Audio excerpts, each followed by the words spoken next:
Huh? Babe, Crankanos is here. Crankanos Tart?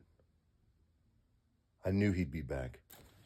By the time I made it to Marshmallow, her and the goat friends were busy eating. I knew I'd have to go this alone.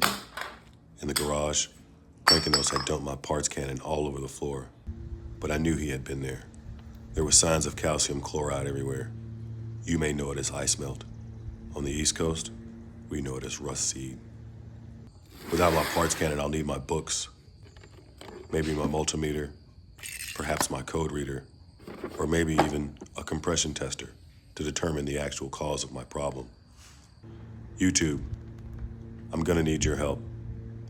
Let's find Crankanos Tart and make sure he never comes back.